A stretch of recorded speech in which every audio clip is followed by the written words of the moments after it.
For the first 1 year of training, I always really struggled with growing my biceps. So my bicep was not small, but it was also not big. It was like a mediocre muscle group, and it was mainly my shoulders which were like impressive. Right now, my biceps is my most impressive muscle. And today I'm going to share you the 5 tips that I did not know like 1 year ago, which I learned in the past year that made my biceps like double in size. First one being, compound movements are like 80% for your biceps.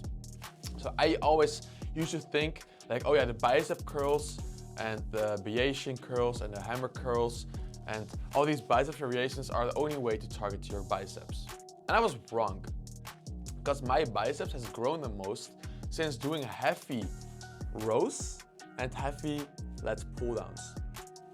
And I'll put a clip on. You can literally see it. When I'm doing like lat pull downs, I actually focus a bit more on my biceps right now. I literally see it as a compound exercise, more bicep focused than back focused. People always talk about, yeah, but only mechanical tension counts. But what do you think causes more mechanical tension? Like doing like the cute reps, like a 3-second eccentric and really controlling the weight.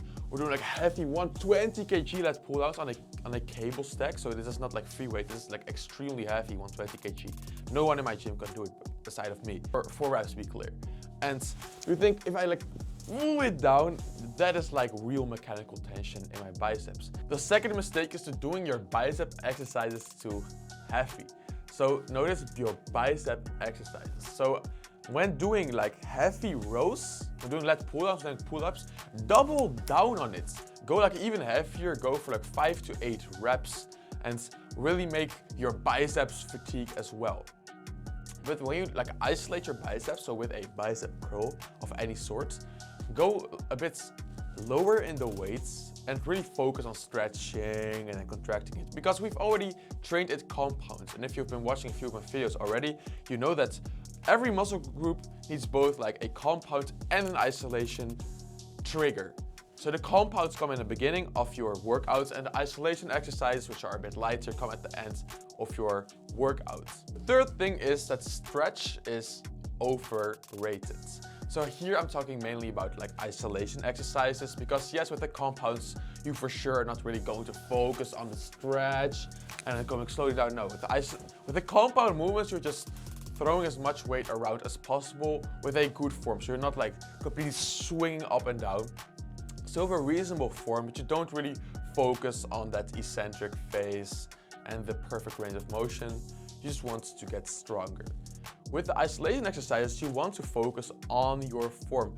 But what you need to understand is you don't need to overdo it. You don't need to overstretch your biceps, because you heard if you do not stretch your biceps like 100%, then maybe you will tear your biceps when you once try to do like a 400% weight that you normally would do for a 1 rep max.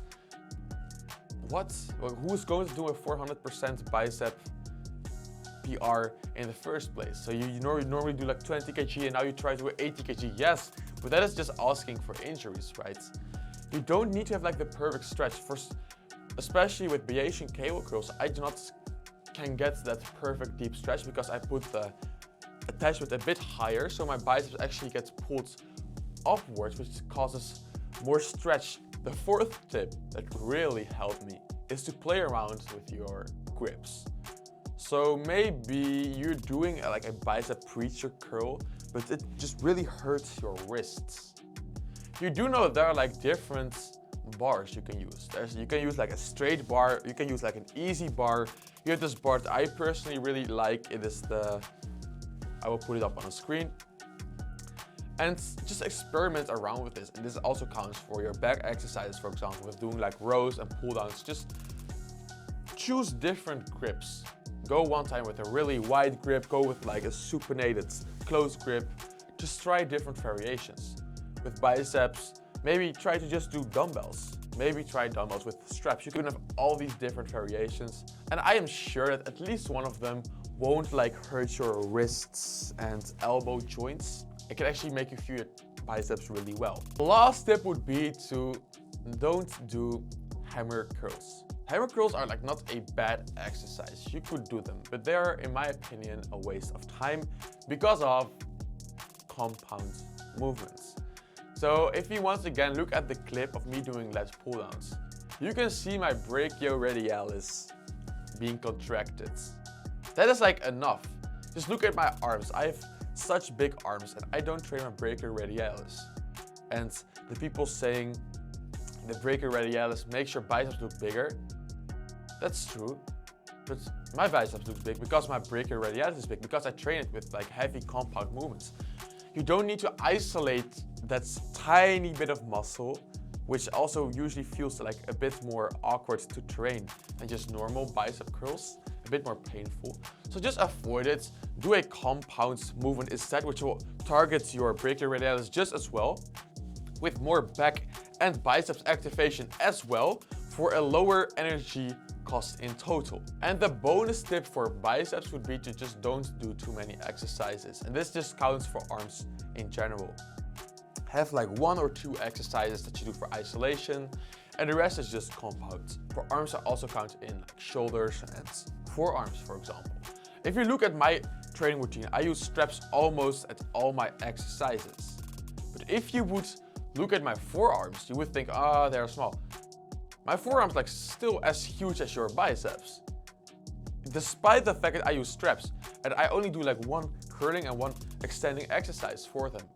Which shows you don't need like, because I did 4 different forearm exercises. Oh yeah, the different angles. And my forearms like didn't grow like any faster than they do now. You need 1 for your forearms, you need like 2 for your biceps, 2 for your triceps, and 2 for your shoulders. For your shoulders, it would be like a heavy lateral raise on a machine preferably, and then like a lighter cable variation. And maybe like a free weights option with lighter weights as well. Don't do too many exercises. I made this mistake a lot. I thought more is better. It's better to an extent, but you should preferably do compound movements more. Just fatigue your whole body. Don't do like a lot of isolation exercise. For isolation exercise, you just need like 1 or 2 exercises per muscle. And then for the rest, it's just like heavy compound movements and just getting stronger overall. This will give you like the biggest bang for your buck, and also make you like, if you want to do like a powerlifting competition or something in the future, it will also make you stronger in more of the powerlifting metrics, or just even like in pull-ups. Maybe you want to do like some 1 rep max pull-up competition. Just doing a lot of pulling exercises, even rows, will help more than doing either isolated lat exercises or isolated bicep exercises. That's it for me. Click the link down below if you want personal coaching from me with a whole community of guys who want extreme results and are willing to work their ass off for it. It is in pre-sale right now. Click the link in the description and I will see you in there.